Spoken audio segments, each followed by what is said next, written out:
la la la la la. See the blazing new before us. La la la la. Hello, everybody, and welcome to episode 17 of season 2. She is Unleashed, the podcast. Y'all, I am so excited. We are doing something a little special today, and I am your host, Dr. Miriam Knight. This is our Christmas edition, special Christmas edition of the podcast. Now, this time of the year is filled with so much joy, beauty, and celebration. We see it in the decorations all over, we hear it in the music. People's spirits are typically and normally filled with joy and excitement about this season. However, this season can also bring its fair share of challenges between the busyness, the expectations, and the longing for loved ones who might not be with us. The season can feel overwhelming. But today I want to pause and focus on the heart of Christmas, the gift of God's love, His presence in our lives, and the hope that came into the world through Jesus. This episode is about resetting, refocusing, and remembering why this season is so meaningful. So go ahead, grab a warm drink, curl up by the fire. For those of you that are on this side of the world, for those of you that are back home, go ahead and turn on those fans and let's take a moment to breathe in the peace of the season together. Whew. All right. So Christmas is a time of gifts, isn't it? We spend so much energy trying to find the perfect gift for the people we love, wrapping them beautifully and placing them under the tree. For those of you that celebrate this season and celebrate Christmas. But the greatest gift we'll ever receive isn't one we can buy. It's the gift of God's love given to us through Jesus Christ. That's what Christmas is really about. Now, I remember one Christmas that felt especially significant for me. And it was a year where I was going through a difficult season. There were unanswered prayers, y'all, lingering disappointments, moments of loneliness that felt heavier during the holidays. This was one of the hardest Christmas in my entire life. I had gone to a certain place with such expectation and such hope, and it turned out to be the worst time ever.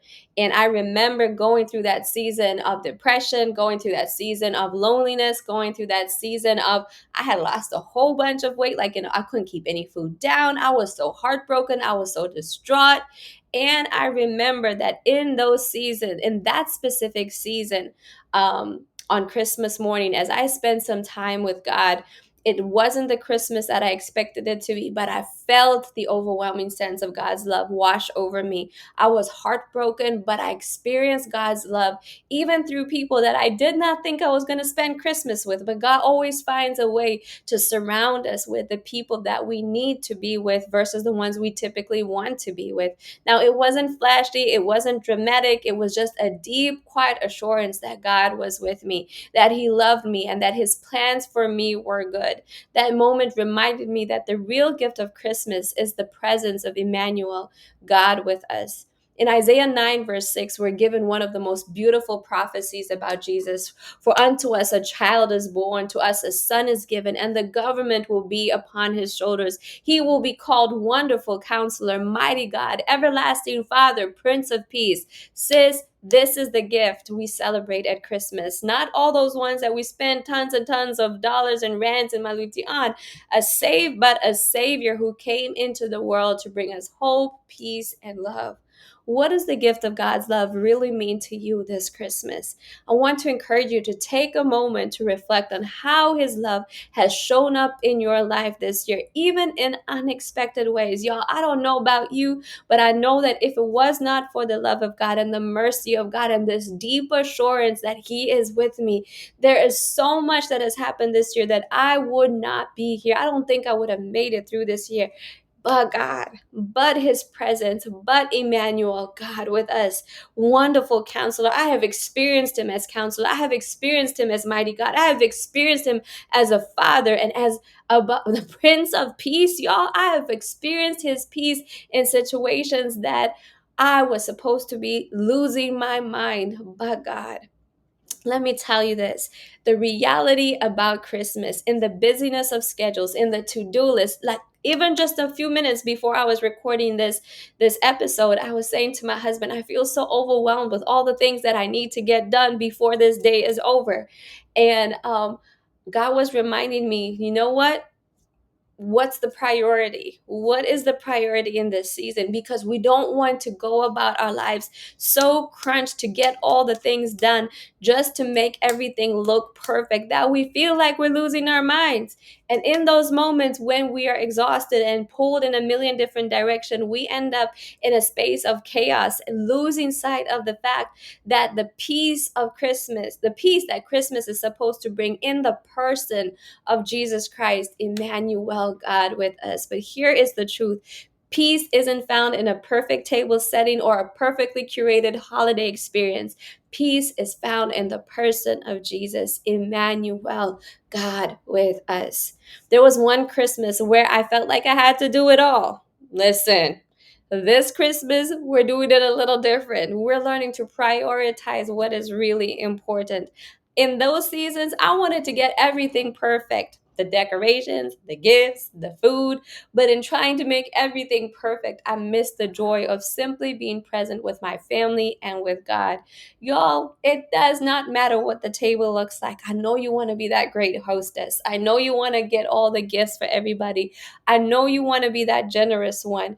But let me tell you something. Christmas has taught me, that specific Christmas and many others where I have hustled and bustled and done the most, have taught me an important lesson. Peace comes when we let go of perfection and lean into God's presence. In John 14, verse 27, Jesus says, Peace I leave with you, my peace I give you. I do not give as the world gives. Do not let your hearts be troubled. He's saying we have a choice in this. Do not let your hearts be troubled. When trouble wants to come to our hearts, we can say absolutely not. He says, do not be afraid when fear threatens to overwhelm us. We can say absolutely not. This peace that Jesus offers is unlike anything the world can provide. It's a peace that quiets our hearts and reminds us that no matter what's going on around us, we are held in his hands. Where in your life are you longing for peace this Christmas? Take a moment to invite Jesus into that space and ask him to replace the chaos with his peace. There's two more points I want to make before we close out this episode. The third point is the power of hope at Christmas. Christmas is also a season of hope. It is a reminder that no matter how dark the world may seem, light has come. Jesus entered the world during a time of great darkness in history, but his birth brought hope, not just for that moment, but for all eternity. Now, I remember another Christmas when I was holding on to hope for a breakthrough in my life. I was in a season where I felt like my prayers were hitting a wall and I couldn't see how things were going to work out. But as I reflected on the Christmas story, as I reflected on the birth of Christ, I was reminded that God's timing is always perfect. Jesus came at the exact right time. His birth changed everything. That gave me the courage to keep hoping, knowing that God was working behind the scenes. In Romans 15, verse 13, it says, May the God of hope fill you with all joy and peace as you trust in him, so that you may overflow with hope by the power of the Holy Spirit. Sis, this is the kind of hope we celebrate at Christmas, a hope that is unshakable, even in the face of uncertainty. What are you hoping for this Christmas? Take a moment to bring your hopes and dreams before God, trusting that he is faithful to fulfill his promises. Finally, it's important that we extend God's love to others in this season. Christmas isn't just about receiving, it's also about giving. God gave us the ultimate gift of Jesus. And one of the most beautiful ways we can honor him is by sharing his love with others, whether it's through a kind word, an act of generosity,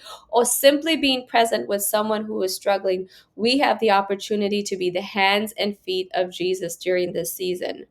One of my favorite Christmas memories is from a year when my family decided to focus on giving rather than receiving.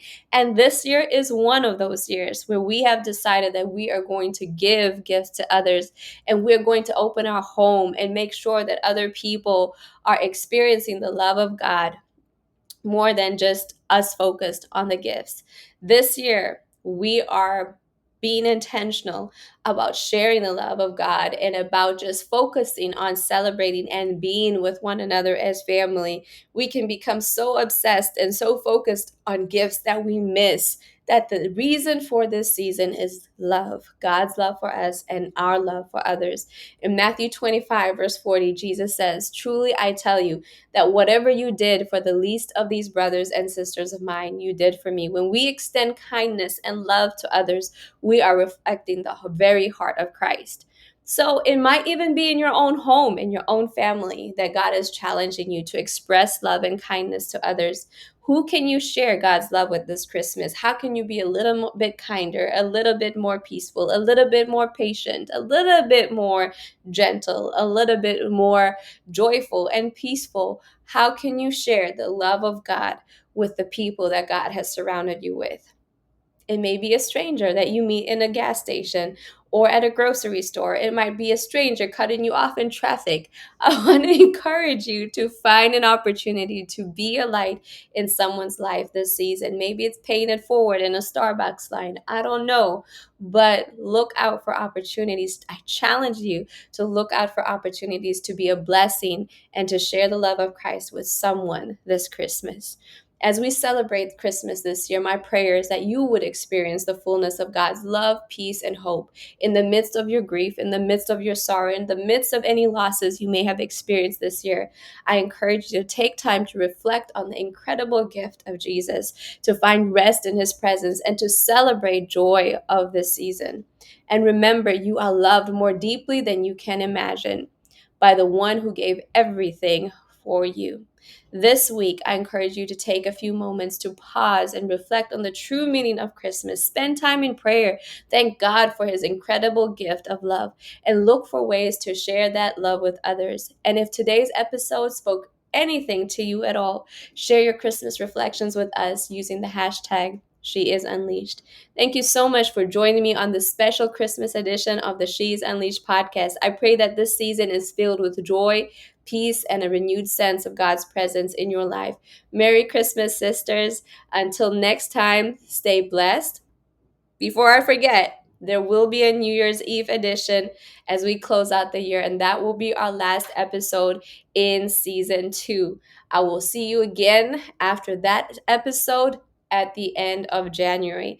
God bless you. Have a phenomenal evening and a blessed Christmas, and stay unleashed.